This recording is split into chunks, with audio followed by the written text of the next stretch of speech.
Bonjour à tous. Bonjour Boris. Alors, on est très très content d'être parmi vous aujourd'hui. Encore désolé pour ce petit retard. Je passe tout de suite la parole à Boris qui va un peu introduire la séquence. Oui, alors bonjour.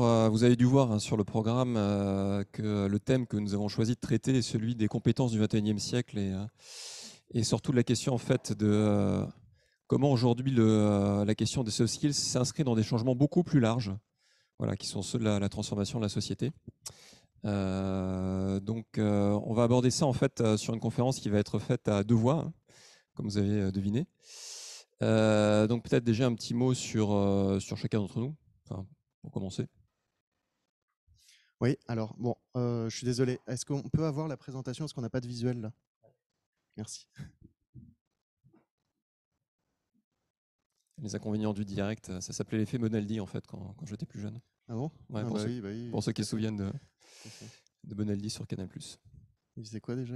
En fait, il présentait des gadgets et ça marchait jamais, donc le truc buguait toujours. Ah bon, on va lancer ça. On faisait ça à Canal. Alors il y a une variante aussi quand j'étais plus jeune qui s'appelait l'effet Carmouze. C'est Patrick Carmouze également qui faisait le même genre de truc et ça ne marchait jamais non plus. C'était Donc, toujours. bon, en attendant, bon, on n'a pas spécialement besoin de la présentation pour se présenter. Oui, ça, je pense Ouais. qu'on peut éventuellement le faire, Jérémy. On peut Donc, tenter. vous nous avez peut-être déjà croisé sur certaines de ces initiatives. Donc, avec Boris, on s'est rencontrés notamment en fondant le LabRH tous les deux et un peu plus tard le hub Francia. Donc, de mon côté, je suis le cofondateur de Monkey une startup RH qui utilise la personnalité, les moteurs de motivation dans le recrutement. Donc, et aujourd'hui, je suis le directeur de l'innovation de Job Teaser, qui est le leader européen de l'emploi et de l'orientation des jeunes. Et toi, Boris? Bon, moi, en deux mots, en fait, à l'époque, on s'est rencontrés, je m'occupais de ma job company, qui fait du recrutement par cooptation. Et puis ensuite, je me suis plutôt concentré sur les façons d'apprendre la formation. Et aujourd'hui, je m'occupe en fait de Collective Z, qui développe The Game, qui est une EdTech, autour justement des compétences du XXIe siècle à travers des communautés apprenantes. Voilà.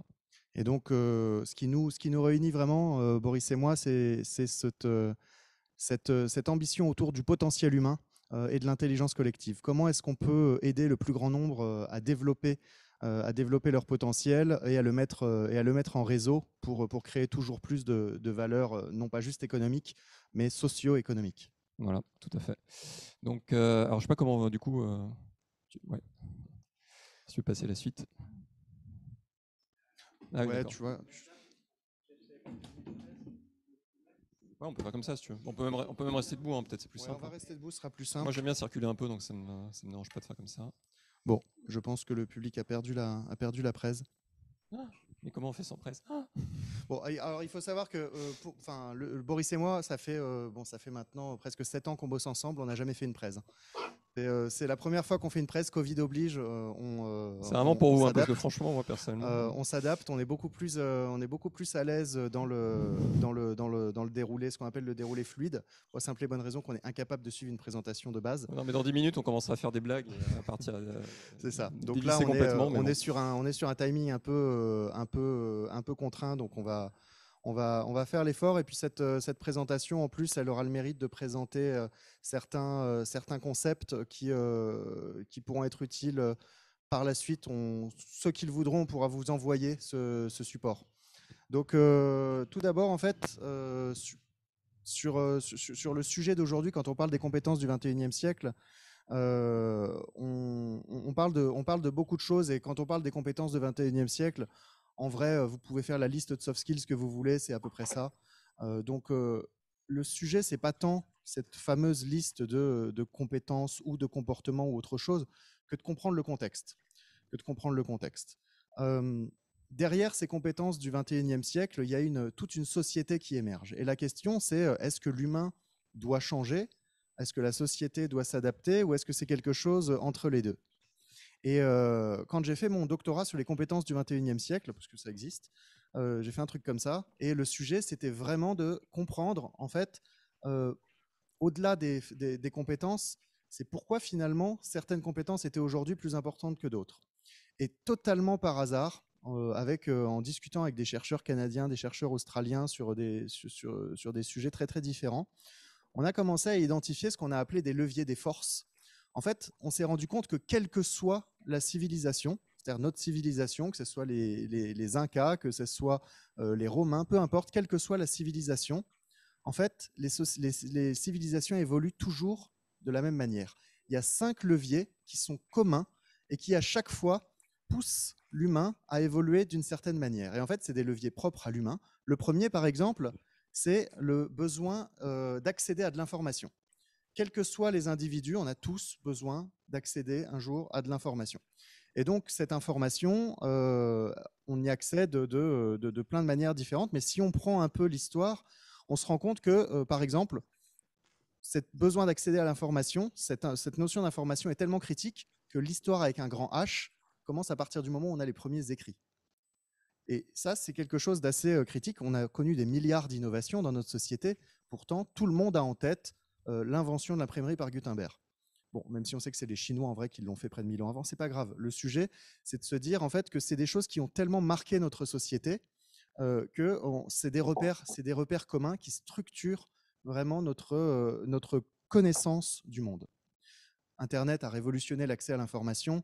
Si on prend le triste exemple des attentats de Boston lors du marathon, je crois que c'était en 4 secondes, en France, on était au courant de l'événement.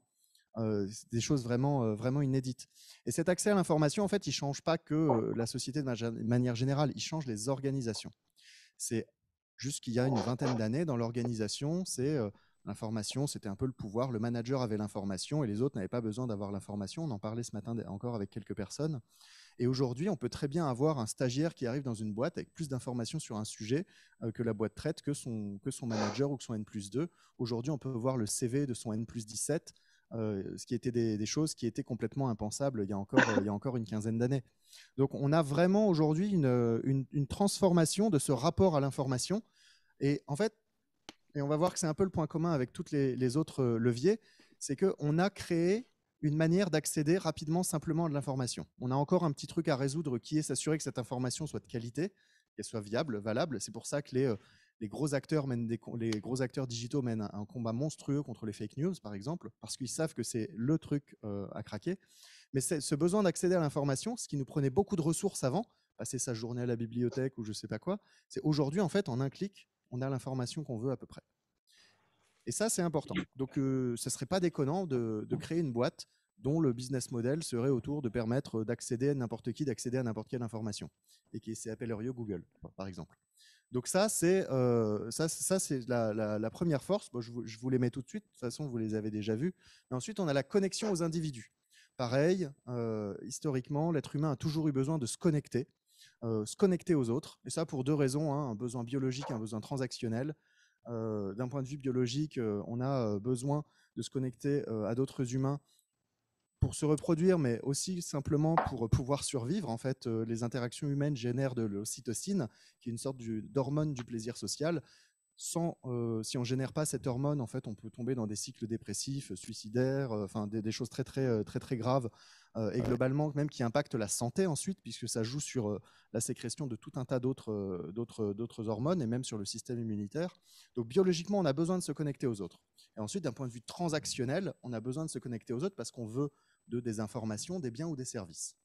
Et donc, pareil, dans l'histoire de l'humanité, chaque fois qu'on a connu une nouvelle manière de se connecter aux autres, d'abord, hein, on a eu le cercle de la famille, puis le cercle de la tribu, puis celui de la cité, puis celui des nations. Aujourd'hui, on est dans une nouvelle fois, j'ai envie de dire, dans une économie qui est très mondialisée, puisque ce n'est pas la première fois dans l'histoire. Et on est à cette époque où finalement pouvoir se connecter à n'importe qui et rester en contact avec n'importe qui a beaucoup de valeur. L'ère un peu des réseaux sociaux. Donc si on regarde par exemple l'ère de l'accès à l'information, c'est arrivé vraiment il y a une grosse vingtaine d'années. Les télécoms au XXe siècle avaient déjà amorcé ça, hein. Mais Internet a complètement changé la donne. Et puis il y a une quinzaine d'années, les réseaux sociaux sont arrivés. Et encore une fois, construire un modèle qui permette aux gens d'accéder gratuitement à la possibilité de contacter d'autres personnes, des Facebook, des LinkedIn, des choses comme ça, ça a beaucoup de valeur. C'est des marchés mondiaux, tout le monde en a besoin. Donc évidemment, là on commence à comprendre pourquoi ces acteurs digitaux, c'est devenu des empires en quelques années. Parce qu'en fait, ils touchent des besoins mondiaux. Tout le monde a ces besoins-là. Et c'est comme ça que les sociétés se transforment. C'est quand on arrive à adresser ces besoins-là qui sont des besoins critiques. Ensuite, la notion d'accélération, c'est ce qu'on appelle la suppression des tâches parasites. Cette suppression des tâches parasites, c'est tout ce que vous n'aimez pas faire, mais donc que vous avez besoin de faire pour accéder à un résultat. Par exemple, si tous les jours, vous aviez besoin d'aller chercher de l'eau à 20 km pour pouvoir nourrir votre famille ou laver votre linge, vous seriez bien saoulé. Bon, aujourd'hui, dans la Corne de l'Afrique, c'est des choses qui arrivent encore. Et certaines personnes passent jusqu'à 8 heures par jour, rien que pour aller chercher de l'eau. Si on passait juste 8 heures par jour pour aller chercher de l'eau, on ne serait pas là. Hein. On ne serait pas en conférence ici, on aurait bien autre chose à faire. Et donc, ces tâches parasites, on n'en veut pas, mais on en a besoin pour atteindre le résultat. Et d'ailleurs, quand on regarde un peu, on parle souvent des générations Z et tous les noms qu'on peut donner, mais quand on regarde vraiment la différence entre ceux qui sont nés avec un portable dans les mains et les autres, la vraie différence, en fait, c'est le résultat instantané. C'est quand on clique, il se passe quelque chose. La nouvelle génération qui arrive n'a plus l'habitude de ces tâches parasites. Et donc, il y a cette notion d'impatience, cette notion de ne pas avoir besoin de comprendre comment ça se passe. On a le résultat. On a besoin du résultat et rapidement. Et un acteur qui a bien compris ça, par exemple, c'est Amazon. C'est Amazon. Sur Amazon, on peut acheter tout ce qu'on veut, littéralement, et se le faire livrer le plus rapidement possible. Et c'est leur course de vraiment pouvoir nous le livrer le plus rapidement possible. Parce que autant le process d'achat, se déplacer, aller quelque part est parasite, autant l'attente, c'est aussi parasite pour nous. On le veut maintenant. Et donc, les acteurs qui ont compris ça, et là, c'est bien sûr, on a parlé déjà des acteurs de l'information, on a parlé des réseaux sociaux, là, maintenant, on commence à parler des plateformes, l'économie de l'ubérisation, parce que les acteurs comme Uber, les acteurs comme Amazon, les acteurs comme Deliveroo, comme tout ça, c'est sur cette économie-là qu'ils se basent. C'est l'économie de la suppression des tâches parasites. Et donc, ces tâches parasites, soit on les automatise, soit on les délègue à des personnes qui, elles, vont être payées pour ces tâches parasites. Là, on voit bien qu'on commence à émerger dans une société qui ressemble un petit peu à Sparte, où on avait 10% de citoyens, 90% d'esclaves. C'est-à-dire, on a des personnes qui sont capables de payer pour s'offrir du temps, et on a d'autres personnes qui, elles, ne peuvent vivre qu'en étant payées pour permettre aux gens de s'offrir du temps. Et donc, on arrive sur une société qui commence à être assez particulière, et c'est là, en fait, au-delà de ces leviers, qu'on commence à choisir des modèles de société. La puissance avec laquelle on accélère ces leviers, le vecteur qu'on met dessus, va déterminer vraiment le type de société vers lequel on va. Et ça, c'est important quand on parle des compétences du 21e siècle, parce que, en fait, on se rend compte que suivant certains choix qu'on fait par rapport à la société qu'on veut, les compétences du 21e siècle ne vont pas forcément être exactement les mêmes. Après, on arrive, je vais passer plus rapidement sur les deux autres pour enchaîner, mais cette notion de standardisation, qui aujourd'hui, particulièrement dans notre société, est au cœur. Mais si on regarde déjà, par exemple, l'Empire romain, la notion de standardisation est ce qui a permis la scalabilité de l'Empire romain. Probablement aussi la difficulté à maintenir cette standardisation à si grande échelle, qui a été l'un des facteurs de l'effondrement de l'Empire romain. Mais aujourd'hui, la standardisation, elle est partout et on a réussi même à la passer à l'échelle grâce aux algorithmes. Un algorithme est un standard. Un algorithme est un standard de traitement de processus. Et donc, aujourd'hui, les algorithmes, ils nous permettent donc de reproduire à l'infini un processus de manière identique ou adaptée à certaines variables. En revanche, ces standards, aujourd'hui, sont assez dangereux. Si on prend un exemple simple dans le monde de l'éducation, le standard de l'école qui évolue très lentement, mais qui est toujours celui qu'on a inventé il y a un peu plus de 400 ans, dans les églises, quand le seul moyen de donner des cours, c'était de réunir des élèves sur des bancs de messe et d'avoir le prêtre sur un autel, un pupitre, qui donnait les informations, parce que c'était le seul à les avoir. Un peu comme nous, là. Ouais, c'est ça. Oui. Ouais. Et aujourd'hui, en fait, un peu plus de 400 ans plus tard, on est encore dans ce standard qu'on a assez peu challengé. On ne s'est pas vraiment posé la question, est-ce que c'est la meilleure manière d'apprendre? Non, c'est celui qu'on a connu. Et ça, c'est très dangereux parce que dans une société comme la nôtre, maintenant, où on dit que tout change très vite, on parle d'un monde VUCA, de tout ça, vous commencez à connaître tous ces acronymes. En fait, les standards sont aussi puissants qu'ils sont dangereux. Plus ils accélèrent notre société, plus ils permettent de passer à l'échelle, plus ils doivent être challengés. Aujourd'hui, les gros acteurs des standards, je ne parle pas de l'ISO, qui est un standard des objets, des processus et des modes d'organisation globalement. Je parle surtout d'acteurs comme Microsoft, comme IBM, qui sont des acteurs qui sont en train vraiment de structurer en fait la scalabilité de l'ensemble des processus qu'on peut vivre, notamment dans le monde de l'entreprise. Et ça, ce sont des choses qui sont hyper importantes parce qu'encore une fois, là, on va être sur une histoire d'éthique. On va être sur une histoire d'éthique, sur une histoire de quelle société on veut. C'est par exemple Twitter, qui connaissait une grosse perte de vitesse jusqu'en 2018. En 2018, a décidé de changer son algorithme pour que l'algorithme en fait propose beaucoup plus aux personnes des contenus qu'ils adorent ou qu'ils détestent, mais plus rien entre les deux, parce que ça crée assez peu d'engagement. Pour créer de l'engagement, il faut qu'on adore ou qu'on déteste. Et donc Twitter a décidé de polariser très fortement ses utilisateurs, au risque en fait de créer, on le voit aujourd'hui, hein, Twitter c'est un repère de haters, un énorme repère de haters, parce qu'en fait, ce qui vous est proposé, c'est des choses qui sont susceptibles de vous faire réagir vivement. Donc de polariser votre opinion. Et ça crée ce qu'on appelle des sillons idéologiques quand vous le passez à l'échelle de nations. Parce qu'en fait, ça vous renforce dans vos stéréotypes. Ce que vous aimez pas, vous risquez pas de l'aimer plus parce que vous voyez des choses qui vont vous faire réagir émotionnellement. Et ce que vous aimez beaucoup, vous êtes sûr que c'est ça la vérité. Et donc, on commence à arriver dans cette société où finalement, il n'y a plus de milieu. Ces opinions très polarisées, on le voit avec tout ce qui est en train de se passer, par exemple, en ce moment autour du Covid, des opinions très dures, très polarisées, où on a l'impression qu'on peut plus se parler parce qu'on a tout de suite l'impression que ça touche aux valeurs.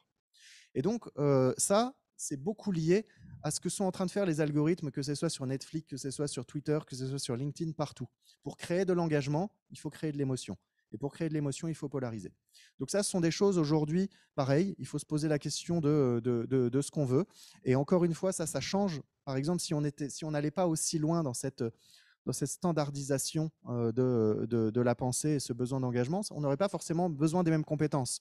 Aujourd'hui, avec une standardisation aussi poussée, on a besoin d'un esprit critique monstrueux pour pouvoir en fait avoir une position qui soit tenable dans la société. Et le dernier, c'est le besoin de reconnaissance. Vous pouvez avoir l'accès parfait à l'information, une connexion avec n'importe quel individu, supprimer toutes les tâches parasites de votre quotidien et pouvoir parler avec un Chinois de manière instantanée ou faire n'importe quel truc et tout est fluide, c'est-à-dire entre des systèmes, par exemple des API ou n'importe quel objet. On est dans le meilleur des mondes, mais vous n'avez toujours pas de sens. Google l'a vécu il y a une douzaine d'années en proposant les meilleures conditions au monde et en ayant un taux de turnover qui était le même qu'ailleurs. Pourquoi ? Parce que en fait, les gens se disaient on est dans une cage dorée, mais on ne sait pas à quoi on sert. Google embauchait des gens surqualifiés pour leur poste, mais qui ne comprenaient pas leur contribution réelle au quotidien et qui estimaient ne pas être utilisés à leur juste valeur. Et donc, ce besoin de reconnaissance individuelle, le philosophe Hegel explique même que c'est ça qui a permis de passer des tribus ancestrales jusqu'aux démocraties participatives modernes. C'est le besoin de chaque personne d'exister. C'est ce que permet le digital aujourd'hui. Le digital nous permet d'exister. Une personne avec un téléphone portable a plus d'audience que le président des États-Unis en avait il y a 20 ans. Et ça, aujourd'hui, ça fait que n'importe qui peut exprimer n'importe quelle opinion. Pas forcément pour le meilleur. Enfin, pour la démocratie, c'est bien en tout cas. Quand on manque d'esprit critique, c'est un peu moins bien. Mais là, encore une fois, vous voyez qu'avec ce besoin de reconnaissance, on va toucher à des soft skills qui sont plus liés au développement de soi. C'est globalement une capacité à s'autogérer, une capacité à être en conscience avec les autres. Et là, on arrive un peu sur une famille de soft skills qui est assez peu souvent évoquée comme étant des soft skills, ou alors qui sont évoqués de manière assez particulière, mais ça, on va en reparler après. Boris, est-ce que tu veux rebondir rapidement là-dessus ? Ouais, alors très très rapidement, hein, parce que je pense que tu as très très bien posé le décor en fait. C'est peut-être pour rebondir sur le fait que moi, pendant longtemps, en fait, j'ai essayé de changer la nature humaine et aujourd'hui, je finis en fait par enfin accepter ce qu'elle est. Oui, tu vois, c'est les jamais trop tard. Et en fait, ce qui est assez intéressant dans ce que vous montre Jérémy, c'est de comprendre que le monde aujourd'hui qui est en train de se construire, il est en fait construit par des choses qui sont en nous, en fait, c'est-à-dire ces 5 besoins fondamentaux. Les GAFAM qui sont devenus en fait des monstres mondiaux qui orientent complètement ce que la société est en train de devenir, s'appuient en fait tout simplement sur des comportements de base, des besoins de base en fait de chaque être humain. Et je crois que c'est un fantasme en fait d'espérer qu'à un moment on sera capable de s'affranchir de ça. Ça, c'est totalement illusoire. Par contre, il y a un concept moi qui me plaît beaucoup que j'ai découvert chez Humans Matter, qui est le concept de nudge conscient. Alors qu'est-ce que c'est le nudge ? En fait, c'est de s'appuyer sur le fonctionnement en fait du psychisme, du cerveau, pour arriver en fait à orienter les comportements, notamment les comportements de consommation. Donc c'est exactement ce que font les GAFAM avec un art extrêmement poussé. Et le nudge conscient, c'est de dire, mais plutôt que de réduire la conscience, plutôt en fait que de conduire toute l'humanité vers une espèce d'idiocratie planétaire en simplifiant toujours plus les choses, on va effectivement s'appuyer sur cette nature et sur ces déterminismes, sur ces besoins. Mais l'idée, tu vois, tu avais cité Hegel, mais là je pense à Spinoza qui dit, mais en fait, quand nous devenons en fait conscients d'un déterminisme, nous gagnons en liberté.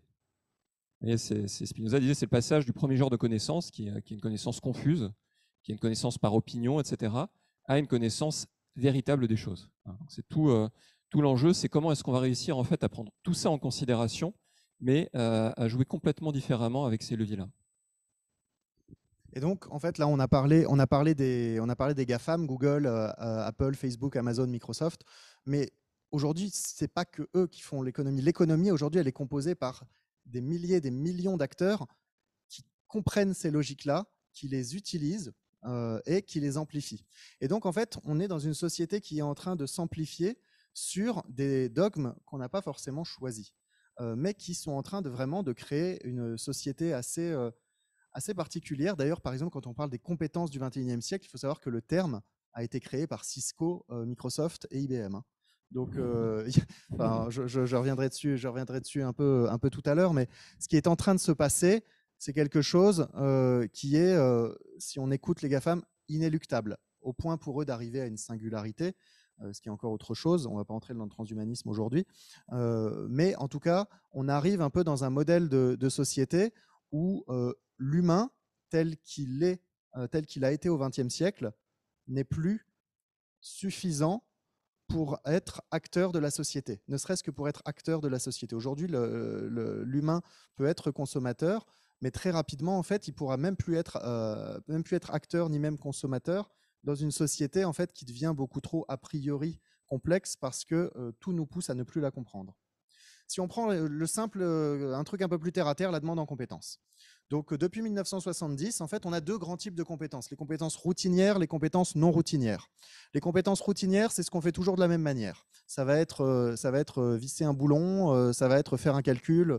C'est le même processus, donne toujours le même résultat et on sait à l'avance qu'on va devoir le faire. Donc, globalement, ça, c'est des compétences routinières. Compétences non routinières, chaque situation est différente parce qu'il y a un ensemble de variables qu'on ne connaît pas forcément à l'avance. Et donc, sur le moment, on doit comprendre les variables et s'adapter. Et donc, les compétences non routinières sont des compétences qui nécessitent d'être capable de s'adapter à un contexte. Et en fait, depuis l'apparition de l'informatique, le mot compétence, par exemple, utilisé dans les ressources humaines, est apparu au début des années 70. Avant, le mot compétence n'existait pas du tout dans le langage de l'entreprise. On utilisait le terme de qualification au poste de travail. Pourquoi ? Parce qu'on s'en fichait de l'individu, il était remplaçable. Ce qui comptait, c'était le poste de travail qui, lui, ne bougeait pas. À partir du moment où le poste de travail a commencé à bouger, on s'est rendu compte qu'on avait besoin de beaucoup plus s'intéresser aux qualifications de la personne et on a appelé ça des compétences pour le détacher de la notion du poste de travail. Et à partir de ce moment-là, on a commencé vraiment à s'intéresser à l'humain, à son potentiel et à ce qu'il était capable de faire.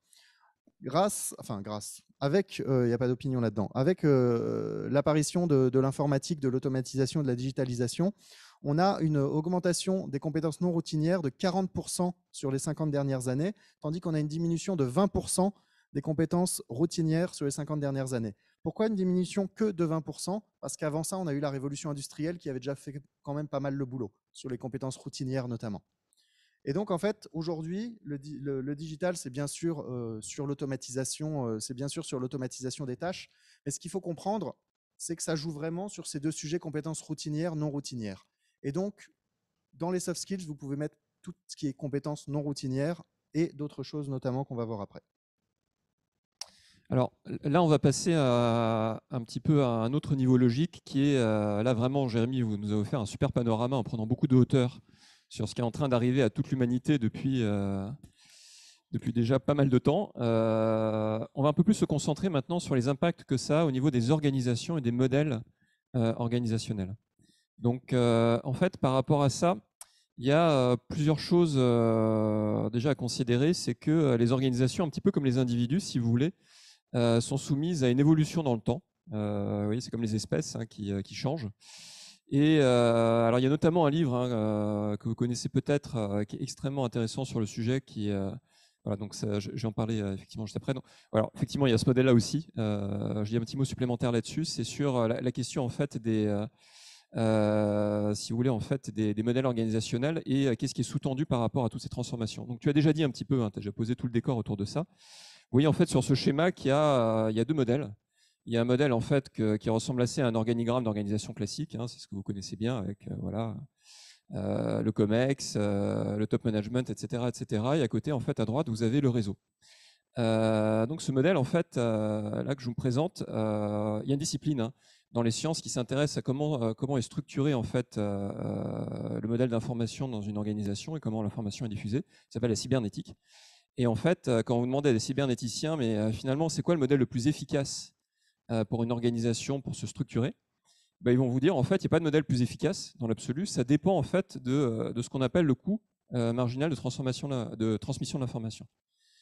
Pour en fait concrétiser ça, si on se place un petit peu en arrière, si on se dit tiens, voilà, on est au XVIIe siècle et il faut en fait avertir la ville de La Rochelle que la flotte anglaise est sur le point d'attaquer.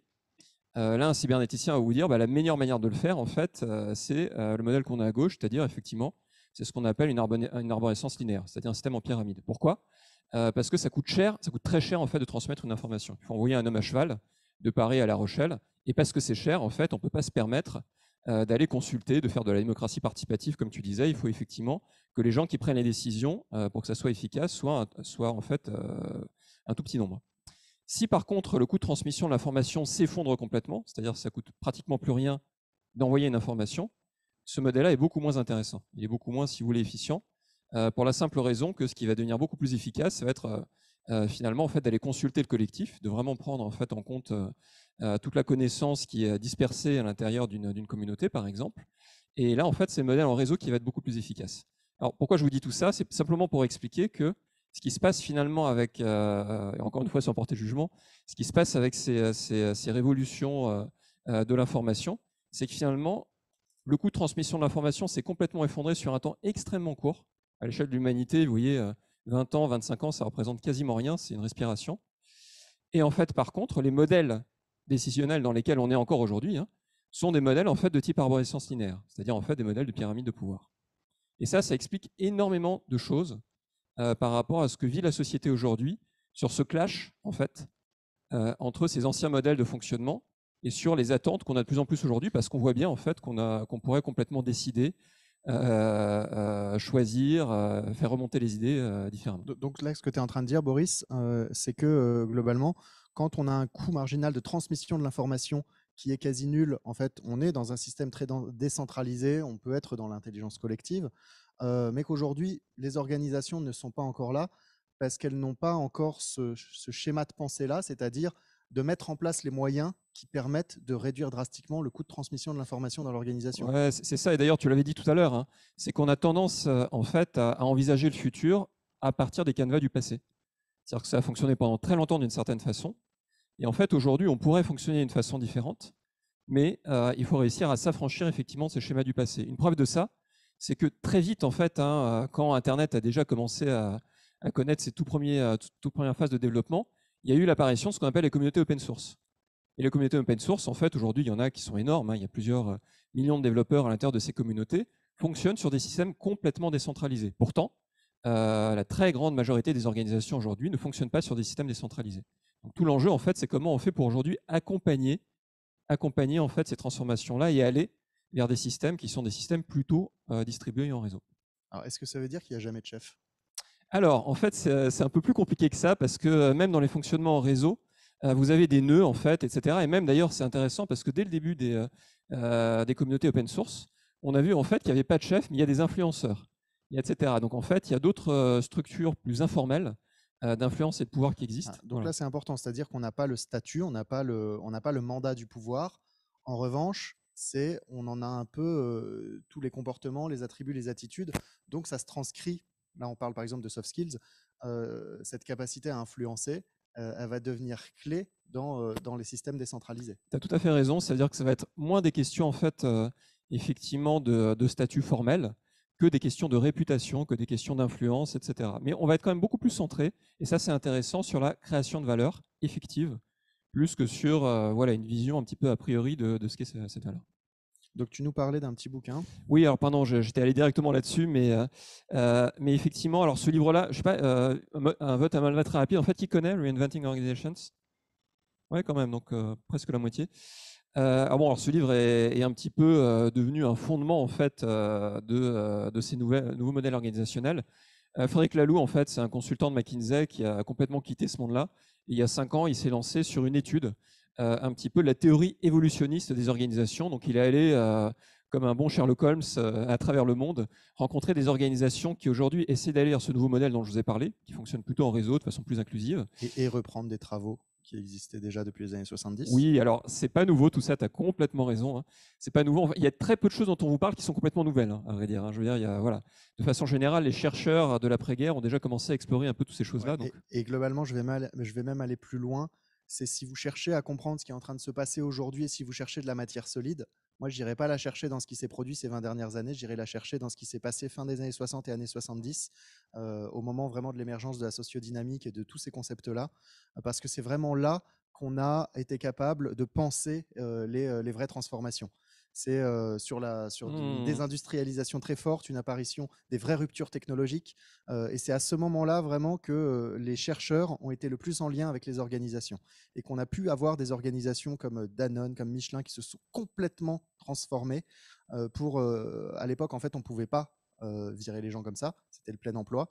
Et quand on est un verrier et qu'on doit se mettre à faire des yaourts, c'est-à-dire qu'on arrête de faire le contenant et qu'on se met à faire le contenu et qu'on peut virer personne, il faut plus de 100 ordinateurs, il faut plutôt être bon.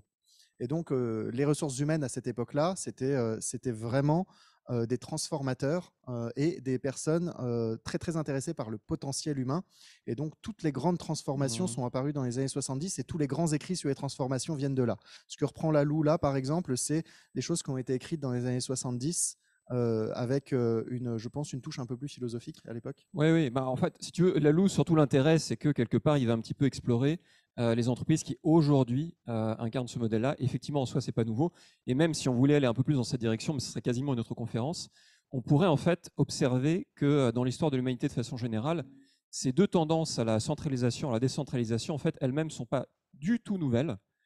Pour vous donner un exemple, hein, vous pouvez vous renseigner un petit peu sur Internet sur ce qui s'est passé au XIe siècle, avec tout le mouvement autour des abbayes, l'abbaye de Cluny, etc., qui étaient en fait, entre guillemets, les organisations opales ou libérées de l'époque. Vous voyez qu'en fait, ça nous renvoie déjà pas mal dans le passé, et même encore avant ça, en fait, on connaît, nous, les civilisations centralisées, parce que ce qu'on apprend en fait quand on est petit à l'école, c'est qu'une civilisation, c'est les Romains, c'est les Égyptiens, c'est les Chinois, etc., mais en fait, dans l'histoire de l'humanité, sur plusieurs millénaires, il y a eu également des civilisations décentralisées. Ce qu'on considère comme les sauvages, en fait, hein, les Celtes, les Pélages, etc., qui en fait étaient complètement civilisés, mais simplement pas sur des modèles centralisés. C'est très intéressant de voir que le paradigme, si vous voulez, le système de croyance dans lequel on est, c'est quelque chose qu'on projette sur le passé et sur le futur, et c'est ce qui fait d'ailleurs que le passé, en fait, se répète. Et on se dit, en fait, les choses doivent être comme ça parce qu'elles ont toujours été comme ça. Donc on va entrer rapidement dans le cœur du sujet des compétences du 21e siècle. C'est un truc sur lequel je vais passer finalement assez vite sur les bases parce qu'aujourd'hui je pense qu'on entend énormément de choses passer. Donc ces fameuses compétences du 21e siècle, c'est les compétences dont on a besoin a priori pour réussir au 21e siècle. Donc je laisse de côté ce que ça veut dire réussir, ce que ça veut dire, on va dire que ça permet d'avoir un emploi dans lequel on est considéré comme successful, comme en réussite, et que ça permet donc de créer de la valeur socio-économique donc au sein de la société. C'est compétences du 21e siècle, il y a plein de modèles qui existent, il y a plus de 200 modèles qui existent dans le monde et tout le monde a raison. Il n'y a pas de sujet. Pour la simple et bonne raison que le mot compétence à lui seul a plus de 700 définitions académiques qui sont toutes reconnues. Donc globalement, en fait, c'est des sujets où ça va être potato, quoi. On va avoir chacun nos mots, chacun nos machins. Ce qui compte, c'est les définitions qu'on met derrière, les concepts qu'on met derrière. Les mots en eux-mêmes n'ont pas tant d'importance que ça. Donc créativité, esprit critique, communication, collaboration, c'est ce qu'on appelle les 4 C, le cœur des compétences du 21e siècle. Donc la créativité, c'est pour expliquer vraiment, en fait, normalement, on ne devrait pas parler de créativité, mais de processus créatif, puisque la créativité en tant que telle, c'est un concept qui n'existe pas. C'est le processus créatif, en fait, que l'on développe. Et le processus créatif, ça va être vraiment la capacité à générer des idées et des concepts originaux. Donc originaux dans le sens où ça ne veut pas dire nouveau, c'est originaux. C'est-à-dire dans un contexte donné, cette idée, cette solution n'avait jamais été proposée. Mais si ça se trouve, dans le contexte d'à côté, elle existe depuis 1000 ans. Donc c'est ça le concept d'originalité. Et c'est la différence entre nouveauté et innovation. Quelque chose de nouveau n'existait pas, quelque chose d'innovant n'avait jamais été utilisé dans ce contexte, qu'il soit nouveau ou non. Donc, et surtout, l'innovation crée de la valeur d'usage. Et ça, c'est important avec la créativité. La créativité qui ne mène pas à de la valeur d'usage n'est pas de la créativité. Donc, on est dans une partie, c'est pour ça qu'on parle de processus créatif. La créativité qui ne mène pas à de la valeur d'usage, c'est une partie du processus créatif qu'on appelle la pensée divergente, qui n'a aucune valeur si elle n'est pas couplée avec de la pensée convergente après. Donc ça, c'est le principe du processus créatif. Ensuite, on a l'esprit critique ou la pensée critique, donc qui parle beaucoup mieux en anglais, en français. Dès qu'on utilise le mot critique, on adore, hein, ça nous donne des petits frétillements d'utiliser le mot critique en français. Mais en anglais, c'est vraiment cette notion de critical thinking, penser la bonne chose au bon moment. Donc, il y a plein d'exemples qui montrent à quel point notre esprit critique peut être défaillant en fonction du contexte. On est biaisé par énormément de choses, par nos croyances, par la quantité d'informations qu'on reçoit dans un contexte donné, notre focus, dans une foule de 10 000 personnes, si quelqu'un prononce, si chacune des 10 000 personnes prononce des mots différents, mais une des personnes prononce votre nom, il y a de fortes chances que vous entendiez votre nom, parce que vous êtes câblé pour ce genre de choses-là. Donc on a tout un tas de biais, tout un tas de focus inconscients très souvent, qui vont venir pénaliser notre pensée critique. La pensée critique, c'est penser la bonne chose au bon moment, c'est-à-dire dans un contexte donné, être capable de comprendre les incohérences et les illogismes, et également de créer de la cohérence et de la logique dans un contexte, dans un contexte où il faut le faire. Donc la pensée critique tourne beaucoup autour de cette notion de créer et identifier la logique. Ensuite, on a la communication. Donc la communication, là, c'est un mot qu'on utilise tout le temps, mais souvent de manière assez galvaudée. Quand on parle de communication, en fait, il s'agit de la capacité à échanger fidèlement des messages. Et donc, on ne parle pas juste d'information, on parle de message. Un message, c'est une information avec une signification. Et globalement, quand on parle de communication, c'est la capacité à recevoir un message, autrement dit une information qui porte le sens que le receveur voulait donner. Et donc, en gros, c'est notre capacité à être capable d'enlever toutes les erreurs de communication de notre interlocuteur, de ne pas interpréter. Et si on n'a pas compris, de chercher à comprendre, et également d'être capable de transmettre un message, et peu importe les gens qu'on a en face de nous, être capable de s'adapter à nos interlocuteurs pour créer cette espèce de traducteur qui fait qu'entre ce qu'on pense et ce qu'il va comprendre, on va créer le différentiel pour que ce soit la même chose. Et donc, ça, c'est la communication. En vrai, c'est une des méta-compétences. Ce n'est pas une compétence, c'est beaucoup plus complexe que ça. C'est une des méta-compétences les plus complexes au monde, la communication. Et l'être humain a réussi à le développer à un stade extrêmement avancé, presque aussi avancé que les dauphins. Et enfin, la collaboration et pas la coopération. Par exemple, là, pour le coup, c'est un mot que je considère important. Dans mon doctorat, j'ai travaillé au départ sur ce concept, mais en l'appelant coopération. Et au fil des années, on l'a fait évoluer en collaboration, puisqu'en fait, on se rend compte que c'est comme le poule, c'est comme l'œuf et la tranche de lard. C'est pour faire un œuf, la poule, elle est concernée. Pour faire une tranche de lard, le cochon, il est impliqué. Et ben, la coopération et la collaboration, c'est la même chose. Pour coopérer, c'est-à-dire que vous aidez quelqu'un, mais ce n'est pas forcément votre objectif. Ça va être l'objectif de la personne. La collaboration, c'est votre objectif. Et vous atteignez un objectif commun. Et donc, il y a une vraie différence de fond conceptuel entre coopération et collaboration. D'ailleurs, souvent dans les films, la police fait merci pour votre coopération.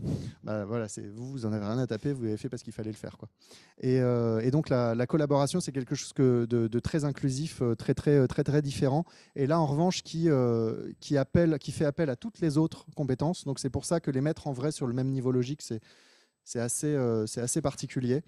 Pour vulgariser, c'est bien, mais d'un point de vue scientifique, ça n'a aucun sens. Mais ça, on peut en reparler un petit peu, notamment en regardant ce que sont les soft skills, les hard skills. Donc là, encore une fois, on simplifie le monde, et je vous montrerai après qu'en fait, on peut être beaucoup plus fin dans l'approche sans créer beaucoup plus de complexité. Mais aujourd'hui, on a un monde qui se divise en deux types de compétences, les hard skills, les soft skills. Et en gros, aujourd'hui, on me pose souvent la question, vaut-il mieux avoir des hard skills ou des soft skills? En fait, globalement, ce schéma, il permet d'expliquer que l'un sans l'autre ne sert à rien. C'est en fait les compétences, quelles qu'elles soient, sont trois grandes dimensions. Ça va être globalement de la connaissance. Une compétence n'est pas activable sans connaissance globalement. La notion de capacité à réfléchir, la cognition, donc vraiment cette capacité à penser cette capacité à être capable de prendre des éléments du contexte, analyser leur cohérence logique et créer un raisonnement qui permette d'identifier une décision. Et ensuite, derrière, notre capacité à interagir. Donc là, c'est vraiment notre capacité à, au-delà du langage, identifier le comportement approprié pour une interaction optimale avec quelqu'un d'autre. Et donc, en fait, quand on regarde ce que c'est qu'une hard skill, en fait, une hard skill, c'est le mix de ces trois choses-là. Et une soft skill va enlever très souvent la notion de connaissance. Ce n'est pas toujours vrai, attention. La plupart des soft skills vont nécessiter certaines connaissances, mais dans une proportion très, très, très différente des hard skills qui, elles, se basent sur la connaissance préalable. Et ça va être le principal différenciant avec les hard skills, elles se basent sur la connaissance préalable. Mais toutes les compétences, quelles qu'elles soient, ont besoin des deux autres. Toutes les compétences, quelles qu'elles soient, ont vraiment besoin des deux autres. Et donc, soft skills vs hard skills, c'est un non-sujet. Quand on développe les soft skills, mon postulat, c'est que si on développe bien les soft skills, c'est beaucoup plus facile derrière de développer des hard skills parce que globalement, tout ce qu'on a à faire, c'est rajouter du contexte et de la connaissance et de la pratique. Là-dessus, je vais passer assez rapidement pour qu'on ait le temps pour le reste. Ce que je vous montre là, c'est quelque chose qui est extrêmement caricatural. Je pense que s'il y a notamment des neuroscientifiques dans la salle et que vous avez amené une arme, ne la sortez pas, s'il vous plaît. Mais globalement, en fait, vous prenez ces deux zones du cerveau. Le cerveau, c'est un espèce de gros oignon. On va avoir le cortex reptilien au centre, qui est une petite boule, le limbique autour, qui représente la quasi-totalité du cerveau, et tout autour, un fin voile d'à peu près 2 mm, qu'on va appeler le néocortex. Et ce néocortex, en fait, c'est 2 mm, mais en vrai, ça va être jusqu'à 6 couches différentes. Donc, je simplifie énormément là. Et en fait, dans ce néocortex, dans cette fine couche de 2 mm, on a deux zones qui sont intéressantes pour nous par rapport au sujet des compétences notamment. Ça va être le cortex pariétal et le cortex préfrontal. Cortex pariétal au niveau de la tonsure et cortex préfrontal, le haut du front. Donc, c'est une zone qui fait à peu près 7-8 cm sur 4-5 cm. Ce cortex préfrontal, je vous ai parlé de cette fameuse zone des 2 mm, c'est l'une des 6 couches, donc ça fait 0,3 mm. Le cortex préfrontal, c'est un voile très très fin, qui est responsable en très grande partie de ce qu'on est aujourd'hui, c'est-à-dire de notre capacité, de notre capacité à utiliser le monde à notre avantage. Puisqu'en fait, ce qui fait vraiment la différence de l'être humain par rapport à d'autres espèces, c'est la capacité d'utiliser son environnement pour son propre intérêt. Donc beaucoup d'animaux savent le faire. Hein. Quand vous regardez, par exemple, des oiseaux sont capables d'utiliser... je ne sais pas si vous avez déjà vu des oiseaux lâcher des noix à un feu rouge pour que les voitures roulent dessous et ramasser les noix après. C'est assez impressionnant. Et là, on se dit que non, les animaux ne sont pas bêtes. Mais bon, ça reste quand même que de lâcher des noix sur une voiture. On a réussi à envoyer des fusées dans l'espace. Ça, aucune autre espèce, a priori, n'a réussi à le faire. Et ça, on le doit à notre cortex préfrontal.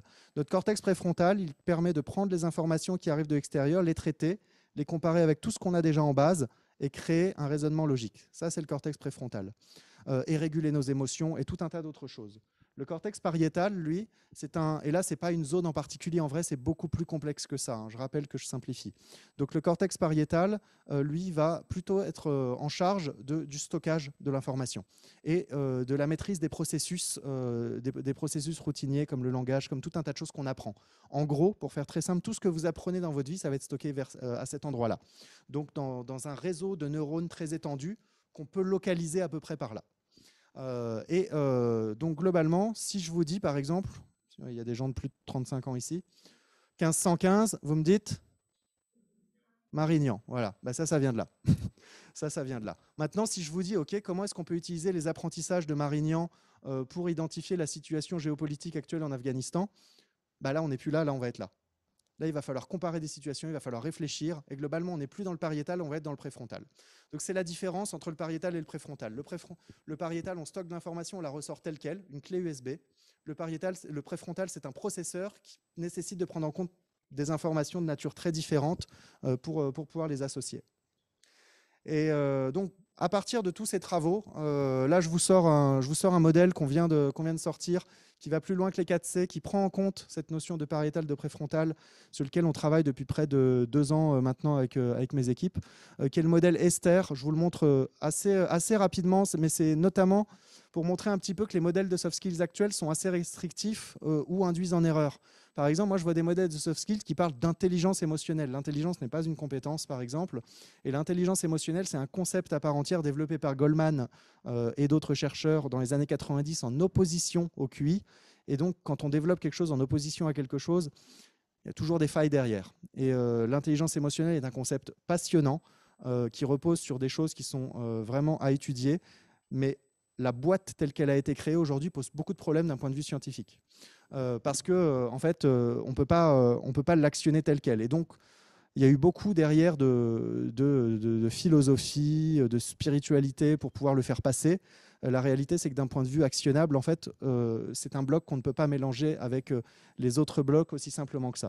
Donc globalement, en fait, on voit qu'on a 4 grandes catégories, familles de compétences, celles qui vont permettre de travailler en équipe, celles qui vont permettre de créer du leadership, celles qui vont permettre de créer de la pensée critique et celles qui vont permettre de s'améliorer en continu. Et l'une des soft skills qui n'est jamais citée et qui me paraît aujourd'hui l'une des plus importantes, c'est la 10e, l'approche systémique. Je parlais tout à l'heure de ce qui s'est passé dans les années 70 sur la sociodynamique, sur tout ça. En fait, le fondement, c'est la systémique. C'est se dire qu'à partir du moment où on veut comprendre les transformations, où on veut impulser un changement, si on ne comprend pas la systémique, on ne peut rien faire. La systémique, c'est la science qui nous permet de comprendre comment toutes les choses sont reliées et qui nous permet aussi de naviguer dans l'incertitude. Donc c'est l'intérêt de la systémique à l'origine, c'est naviguer dans l'incertitude. Là, je te sens chaud. Oui, bah alors évidemment, là, tu m'offres sur un plateau un petit peu la question de comment concrètement il est possible de développer en fait ces soft skills et quel est le contexte pour pouvoir le faire. Et effectivement, alors je rejoins complètement ce que tu as dit sur l'importance de l'intelligence systémique. Et peut-être la première chose déjà qu'il faut comprendre en fait par rapport à cette question des soft skills, c'est qu'en fait, on a tendance tout de suite à se dire bon, ok, alors comment on peut les développer chez l'individu? Mais en fait, moi, en tout cas, dans ma vision, je ne sépare pas, si vous voulez, l'individu en fait du collectif.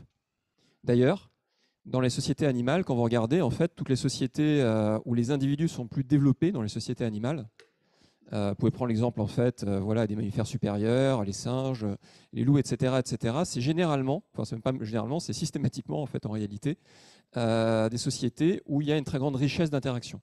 Donc, plus il y a de relations, plus il y a d'interactions, plus ces individus en fait, peuvent se différencier, se singulariser et s'accomplir.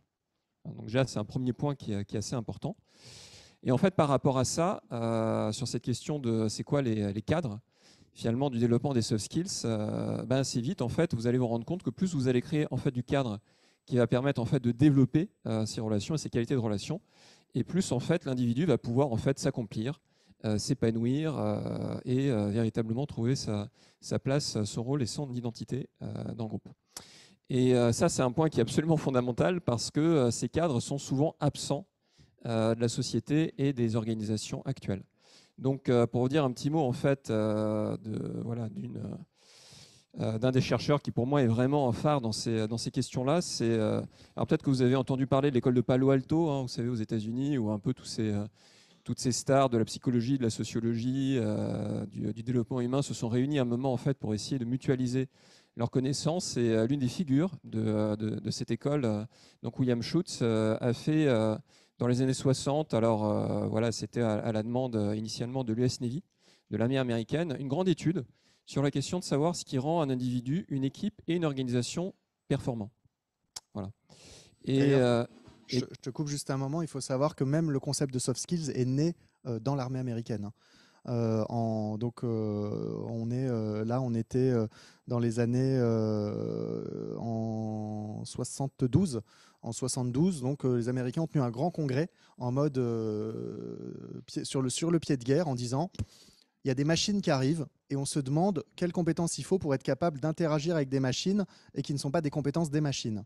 Et donc, ils ont appelé ça les soft skills parce qu'ils n'arrivaient pas à les qualifier. Et donc, elles étaient soft parce qu'elles étaient intangibles. Et donc, en fait, les Américains ont pris ça. En fait, ils avaient qualifié ça de menace pour la souveraineté, le sujet des soft skills. Et donc, c'est comme ça que c'est né et c'est passé dans la société civile beaucoup plus tard. Alors, on peut dire du mal de l'armée, c'est quand même toujours elle qui nous sauve à la fin dans les films de zombies, hein, donc elle a quand même son utilité. Et donc effectivement, là, Schutz, sur la base de effectivement, cette demande qui était déjà très en avance, hein, très d'avant-garde de l'armée, a commencé à étudier en fait, des équipes qui faisaient la même chose, qui avaient les mêmes fonctions à l'intérieur de l'US Navy, mais qui avaient des performances complètement différentes. En disant, mais en fait, c'est quoi le facteur limitant, au contraire, qui va faire que la performance va être au rendez-vous. Et c'est assez intéressant parce qu'il a, si vous voulez, écrémé toute une série de possibilités en disant, bon, c'est qu'il y a un bon manager, il y a un bon chef, c'est qu'il n'y a pas de conflit, c'est que les gens sont compétents, pris individuellement dans l'équipe, c'est qu'il y a un bon salaire, c'est qu'il y a ceci, qu'il y a cela. En fait, et rien de tout ça n'était vrai. Rien de tout ça. Et à la fin, la découverte qu'il a faite, qui est absolument fascinante, je trouve, c'est, il a dit, mais en fait, le point commun de toutes les équipes qui sont performantes, c'est qu'il y a un cadre de sécurité psychologique suffisamment fort pour que quand les gens débarquent le lundi matin, s'ils ont des choses sur le cœur, s'ils ont des peurs, s'ils ont des besoins, etc., qu'ils osent les exprimer de façon sincère et authentique. Une conclusion renouvelée par Google dans une étude que Google a sortie il y a quelques années, qui lui aura coûté plus de 10 millions. Ils auraient dû reprendre les travaux de Schultz. Oui, mais c'est très intéressant justement qu'ils n'aient pas repris. Hein. C'est très intéressant ce que tu dis parce qu'effectivement, Google est parti aussi sur cette même question que devrait normalement se poser toute organisation. Hein. Alors que assez bizarrement, vous voyez, c'est toujours la répétition du passé, hein, manque de pensée critique. Mais Google s'est posé cette question-là et par d'autres méthodes, plutôt algorithmiques, etc., ils ont en fait étudié leur propre population et ils sont arrivés, c'est ça qui est fascinant, à la même conclusion. À la même conclusion. Alors ça veut dire que ce n'est pas le seul facteur de performance. Avoir des process de qualité, que chacun connaisse son rôle, qu'il y ait une raison d'être qui est claire en fait, dans l'équipe, tout ça c'est important, mais c'est le premier. En fait. C'est ce qu'on appelle une condition nécessaire mais non suffisante. Voilà, et en fait, à partir du moment où on veut étudier un système, pour comprendre comment fonctionnent ces systèmes, on doit étudier ce qu'on appelle ces NCA, ces conditions nécessaires mais non suffisantes. Et à partir de ce moment-là, le reste, en fait, on se rend compte qu'on peut itérer, qu'il y a plusieurs configurations possibles. Une fois qu'on a trouvé ces conditions nécessaires, on peut créer plusieurs réalités. Et en fait, vous voyez, pour rattacher ça à la question des soft skills, tout ce que tu as décrit hein, sur le fonctionnement du cerveau, sur comment effectivement interagissent ces différentes compétences, connaissances, etc. Quel est le lien en fait Le lien, c'est tout simplement que, en fait, je vais même revenir au tout début de ce que tu as raconté hein, sur les besoins. C'est qu'au fond, ce que nous disent en fait justement les neurosciences, c'est qu'il y a quelques besoins et peurs fondamentales chez l'être humain, et notamment au niveau des peurs. C'est la peur d'être dévoré par un prédateur, c'est la peur d'étouffer, c'est la peur de mourir de soif. Vous voyez, c'est vraiment des peurs en fait, qui sont des peurs fondamentales. Et ce qui est assez intéressant, c'est que quand on regarde ces peurs fondamentales qui nous déterminent, qu'on le veuille ou non, en fait, ces peurs sont énormément reliées en fait, à la peur de ne plus appartenir à un groupe. Parce qu'en gros, l'être humain étant très peu équipé, ça t'en parle aussi très bien dans ton ouvrage, étant très peu équipé pour survivre tout seul en fait, dans la nature, on a besoin des autres, on est en fait à la merci les uns des autres. Donc en fait, ça veut dire qu'à partir du moment où je suis accepté dans un groupe, pleinement intégré, c'est là où je peux m'assurer de ne pas être mangé par un prédateur, de ne pas mourir de soif, de pas, etc. Ça, c'est vraiment des peurs primaires. Et en fait, ça se relie à la question du cadre de sécurité parce que, voilà, c'est vraiment ça un peu le cœur, c'est que si dans un groupe, en fait, je me sens en sécurité, accepté, c'est là où je vais pouvoir, en fait, véritablement, moi, me développer individuellement. Et c'est pour ça que dans beaucoup d'organisations, ces cadres de sécurité ne sont pas présents, parce qu'il y a des non-dits, parce que, etc., parce que finalement, les gens ont peur en venant travailler le lundi matin. En fait, automatiquement, ça bride énormément, ça atrophie la possibilité de se développer en fait, et développer ses soft skills. Mais Boris, pour créer ce cadre de sécurité, pour me sentir en sécurité vis-à-vis d'autres personnes, il faut que je sache qui je suis, il faut que je sache qui ils sont. Oui, tout à fait. C'est d'ailleurs pour ça en fait, que Schutz explique, il dit, mais en fait, lui, il voit 3 dimensions fondamentales en cadre de sécurité. Il dit, en fait, la première chose, c'est l'inclusion, c'est est-ce que je suis à l'intérieur du groupe ou à l'extérieur, dedans, dehors, en fait. Ça, c'est une première chose. Donc les inclusions, c'est pour ça que, par exemple, le lundi matin, c'est très utile, quand vous lancez la réunion du lundi, en fait, de prendre un temps pour dire, mais où j'en suis, qu'est-ce que je ressens en ce moment, etc. Et ça va, en fait, générer une autre dimension dont parle Schutz, qui est l'ouverture. C'est-à-dire que quand je me sens inclus, je vais beaucoup plus facilement, en fait, exprimer mes émotions, exprimer mes ressentis, exprimer mes peurs, exprimer mes besoins. Et en fait, surtout me mettre en contact avec moi, parce que c'est ça que tu soulignes en fait. C'est-à-dire qu'à partir du moment où les autres s'ouvrent, se mettent en contact avec leurs émotions, etc., ça ouvre ce qu'on appelle en fait une chambre, un espace de résonance, une chambre de résonance collective dans une équipe par exemple, où en fait je me dis mais ah ouais ok, il y a mes pensées, mais il y a aussi des émotions que je ressens. Il y a peut-être des intuitions, il y a peut-être l'état de mon corps. Tout ça, ça va en fait commencer à rentrer en considération. Et plus vous allez être conscient de tous ces niveaux-là, plus en fait l'ensemble de toutes les compétences et métacompétences que tu as présentées tout à l'heure, ça va s'ouvrir en fait à vous comme une possibilité, un horizon de développement. Et s'il n'y a pas ça, en fait, ça va être beaucoup plus difficile, voire impossible. Donc, alors c'est pour ça, voilà, ce schéma il est très intéressant. Ce schéma en fait reprend un petit peu ce que tu avais expliqué sur les niveaux d'interaction entre les savoirs, les compétences techniques, les compétences comportementales, les compétences cognitives qui sont les plus profondes, les métacompétences dont tu parlais. Et Donc, en fait, pardon. Là, vous voyez que Boris et moi, on n'utilise pas forcément les mêmes termes, ni les mêmes les blocs, les mêmes schémas. Et c'est pleinement assumé. C'est aussi pour bien expliquer qu'il n'y a pas qu'une vérité. Hein. C'est à partir du moment, en fait, globalement, où on comprend que tout n'est pas unique et que tout se rattache à l'identité, la structure, en fait, il n'y a pas de vérité. Et ça, c'est très important. Il pourrait y avoir 10 000 manières différentes de vous montrer ce qu'on vous montre aujourd'hui.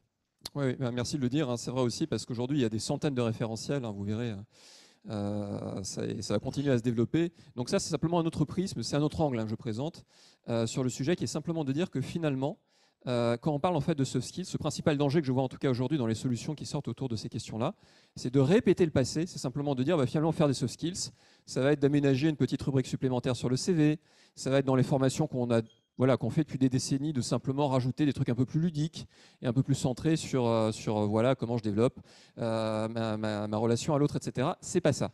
Quand on parle des soft skills, en fait, c'est beaucoup, beaucoup plus profond. Il faut vraiment aller sous la surface de l'iceberg.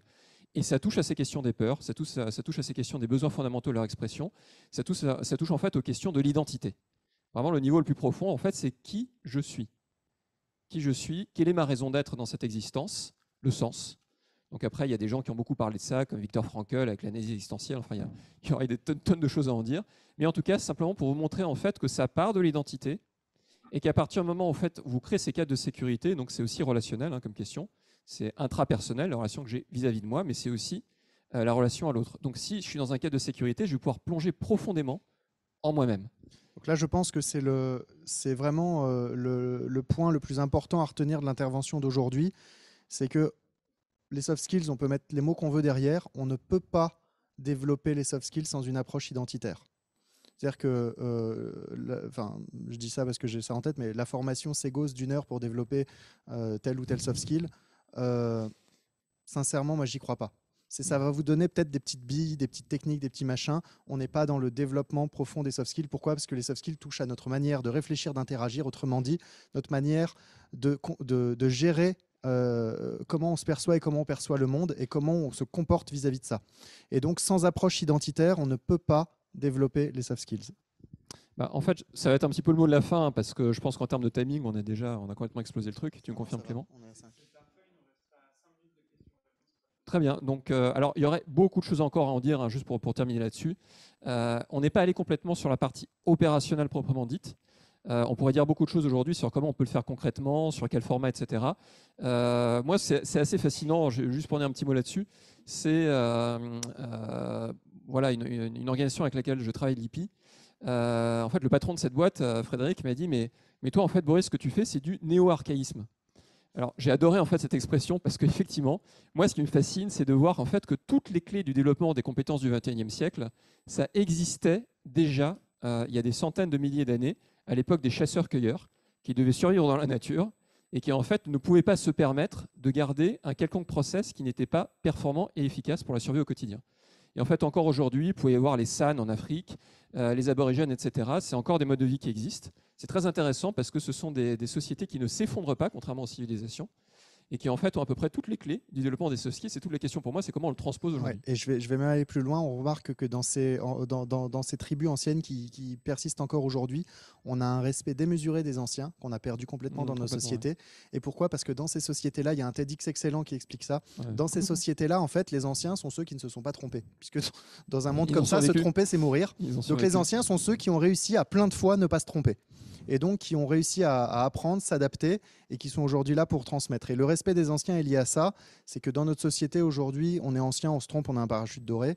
Dans les sociétés primitives, c'est hyper péjoratif de dire ça. Aujourd'hui, autochtone. Dans les sociétés anciennes, on a vraiment ce respect des anciens qui est lié au fait de ne pas se tromper. C'est exactement ce que dit Boris. C'est quand on garde des choses qui ne fonctionnent pas, on ne survit pas. Et aujourd'hui, ça, on l'a perdu dans notre société. C'est pour ça que je pense qu'on avait des soft skills beaucoup plus développés avant cette centralisation extrême des processus et cette standardisation extrême des processus. Voilà, et la clé, alors, dernier mot, je ne vais pas arriver à finir cette conférence, mais c'est passionnant. Tous les deux, on est en fait vraiment en fait, passionnés par un modèle qui est le parcours du héros, juste peut-être pour finir là-dessus, qui est une manière de réinjecter en fait dans la société actuelle des parcours de développement des soft skills qui fait que sans être poursuivi par un dinosaure ou un tigre à dents de sabre, on peut en fait quand même susciter en fait des mises en situation, des immersions qui vont faire qu'on va pouvoir redévopper ces soft skills. Et si on reprend ces modèles de tribus, on ne fait pas partie de la tribu par hasard. Arrivé à un certain âge, on doit prouver sa valeur. Absolument. On doit, dans toutes les sociétés de ce type, on doit prouver sa valeur par un rite initiatique. Et ce rite initiatique, en fait, nous permet d'affronter nos propres peurs, nos pires peurs, et de les dépasser pour devenir un héros, une personne au service de quelque chose de plus grand que lui-même. Parce qu'on est tous sinon limités par nos peurs et on vit dans nos peurs. Moi, je n'ai jamais appris la soft skills fermer ma gueule, donc j'arrête. Voilà. Mais voilà. Bon, je termine sur ce schéma-là pour être un peu plus opérationnel. C'est un truc sur lequel on travaille. J'ai deux choses à vous dire avant de quitter. Donc déjà, c'est les compétences. Arrêtez de voir les compétences simplement sur hard skills, soft skills. Je préférais les placer dans un triangle où en fait on détermine un peu la quantité de connaissances et de techniques, la quantité de processus cognitifs et la quantité de processus comportementaux dont on a besoin. Et en fait, là, on pourrait avoir tout comme par exemple, pour les roches, on a ce qu'on appelle l'échelle de Mohs qui permet de définir la dureté des roches. Moi, je travaille aujourd'hui avec Paris Descartes sur une échelle de dureté des compétences tridimensionnelle. Donc ça, c'est la première chose. Je pense que ce n'est pas encore de la science. On est en train de faire toutes les études pour avancer dessus. Deuxième chose, qui est un peu plus formaliste, aujourd'hui, ça devient très, très dur d'avancer sur le sujet des soft skills. Ouais, ça va faire une dizaine d'années que je bosse dessus. Aujourd'hui, je me retrouve bloqué parce que suivant à qui je parle, on n'utilise pas les mêmes mots pour parler des mêmes choses, ou on utilise les mêmes mots pour parler de pas les mêmes choses. Et donc là, je suis en train de travailler avec l'AFNOR. On lance un processus de normalisation. Et d'ici septembre 2022, on va sortir la première norme sur les soft skills, donc qui permettra de mettre en place une définition de ce qu'est une soft skill de manière générale et de proposer une liste de soft skills avec des définitions applicables pour toutes les organisations en France, qu'on transcrira ensuite dans une norme ISO. On veut le faire de manière ouverte, donc là c'est un appel à collaboration. Les personnes qui veulent participer à ce groupe de normalisation sont les bienvenues. Il y a un petit ticket d'entrée qui peut aller de 500 € à 5 000 € suivant vos moyens. Mais les organisations qui sont intéressées sont les bienvenues pour faire partie de ce comité de normalisation. Et donc on prend les candidatures jusqu'à mi-octobre à peu près, puis on lance les groupes de travail et on va bosser jusqu'en juin de l'année prochaine, à raison d'à peu près une réunion par mois, pour pouvoir mettre en place cette première norme française sur les soft skills. Voilà. C'est tout pour moi, Clément. Parfait, merci beaucoup Jérémy, merci Boris. On va avoir le temps pour prendre une ou deux questions avant que vous libériez la scène. Avant tout, dans le chat, beaucoup de gens qui vous remercient, qui vous félicitent, donc un grand bravo. Je pense que on peut les applaudir en présentiel quand même. Et une question qui est revenue un nombre incalculable de fois. Est-ce que vous pourrez envoyer et partager cette présentation ? Sans aucun problème. Parfait, vous allez faire beaucoup d'heureux. Donc Clément, on te la transmet et on te laisse la transmettre. Avec grand plaisir, on pourra l'envoyer à tous les inscrits, que vous soyez en ligne, mais même ceux qui sont en présence, vous pourrez les recevoir par mail. Est-ce qu'on a des questions dans la salle ? Une question à ma gauche. Vous pouvez la poser, on va la répéter dans le micro pour ceux qui sont en ligne. Mais dites-le à voix haute et on va...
Merci David. Et c'est très très important Jérémy, ce que tu dis. Je peux te laisser répéter la question dans le micro. Alors pour oui, ceux qui sont en donc ligne. la question de David, c'est plus un point d'attention de dire, on expliquait tout à l'heure que les réflexions et les processus identitaires étaient clés dans le développement des soft skills.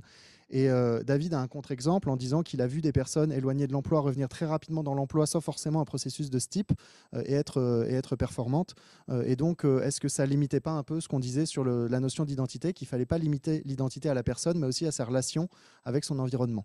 Et je suis tout à fait d'accord avec toi, c'est quand on parle d'identité, c'est ce qu'on disait tout à l'heure, l'identité, c'est pas seulement qui je suis, mais c'est aussi comment je me perçois vis-à-vis de mon environnement. Si vous êtes tout seul sur une île déserte, vous n'avez pas besoin d'identité. Et donc l'identité, c'est toujours par rapport à. Par exemple, vous êtes dans votre groupe d'amis, dans un groupe de personnes que vous ne connaissez pas, votre identité va sensiblement évoluer. Alors, en complément de ça, si tu veux, donc je rejoins complètement cette notion que ce qui est très important, c'est la représentation en fait, que j'ai de moi par rapport au regard de l'autre. Et en fait, les soft skills, c'est absolument aussi passionnant pour ça parce que c'est quelque chose qui en fait ouvre un horizon formidable pour toutes les personnes qui aujourd'hui sont finalement exclues, qui ont du mal à retrouver en fait une place, notamment dans l'entreprise. Pourquoi? Parce que tout simplement, ça relativise énormément l'importance des diplômes, etc., parce que les soft skills, tout le monde en fait est apte à les développer. Mais par rapport à l'exemple que tu donnes, c'est une chose effectivement que d'aider, par exemple, via des parcours d'insertion, des personnes à trouver un emploi comme ça. Mais après, il faut aussi que le terrain soit favorable pour l'accueil dans l'entreprise. Et moi, je réalise de plus en plus, on parle de comment on se transforme autour des soft skills, mais il faut déjà faire tout un travail en amont de simplement comprendre ce que c'est, quoi. Voilà, toutes ces questions qu'on a abordées là, que les entreprises montent en conscience sur ça, parce que sinon, évidemment, la connexion ne se fait pas. Tu vois, Merci beaucoup à tous les deux pour vos réponses. On va prendre une petite question du chat aussi pour qu'on soit un petit peu équitable. Et puis après, pour ceux qui ont d'autres questions en présentiel, il y aura un temps d'échange à la fin de la matinée. Et ceux qui sont en ligne, je vous invite à suivre sur les réseaux Jérémy et Boris. Et je suis sûr qu'ils seront ravis de vous répondre. Petite question dans le chat de Sophie qui dit « Concrètement, voyez-vous un développement réel des compétences du 21e siècle et des soft skills dans les organisations ?» Puisqu'il faut répondre rapidement, non. Oui, ce qu'il faut répondre, oui. Enfin, si c'est également une réponse rapide, non. Je pense que vous avez le droit de compléter un tout petit peu plus. Donc, grosso modo, moi, je vois beaucoup d'intentions et de plus en plus. En revanche, sur des modalités qui sont encore trop proches de celles de la formation classique et donc qui, par exemple, n'intègrent pas cet aspect identitaire. On va parler de coaching, on va parler de codev, de tout un tas de processus qui vont vraiment travailler assez profondément chez l'individu et pour lesquels beaucoup d'entreprises ne sont pas du tout prêtes aujourd'hui. Et c'est pour ça qu'on travaille encore trop en surface et dans la mesure où on travaille encore avec des postures, avec des mandats imposés, c'est des choses qui sont assez compliquées pour moi et l'entreprise ne se réalise pas à cause de ça. Ouais, alors oui, je rejoins ça dans le sens où, alors moi je m'intéresse vraiment à la question de la transformation profonde par les soft skills, c'est ce que je fais avec The Game, hein, qui est vraiment un jeu autour de comment recréer des parcours initiatiques pour la transformation des individus au service d'un bien commun. En fait, en pratique, aujourd'hui, quand on le fait dans les entreprises, elles le prennent sur des formats qui sont courts. Il y en a quelques-unes qui le font vraiment maintenant très en profondeur. Alors on le fait avec Humans Matter par exemple, ou quelques entreprises mais généralement des entreprises qui ont déjà eu une démarche de métamorphose profonde depuis des années, qui sont des entreprises qui sont sur le modèle Opal, etc. Donc c'est vraiment un tout petit groupe, un tout petit pourcentage d'entreprises. Mais vraiment pour l'essentiel des autres, ce que je réalise, c'est qu'il y a plein d'étapes en amont à traiter. Avant d'aller sur la question de on se transforme par les soft skills. À commencer par la transformation du top management. Ouais, et puis par la conscience, quoi. C'est juste comprendre de quoi on parle, tout simplement. Okay. Bon. Merci à tous les deux. Je vous libère. De nouveau, si vous avez des questions, vous pourrez, pour ceux qui sont en présentiel, les poser à Jérémy et Boris juste après. Pour ceux qui sont en ligne, je vous invite à les suivre sur les réseaux et on vous enverra le replay et la présentation. Merci à vous deux.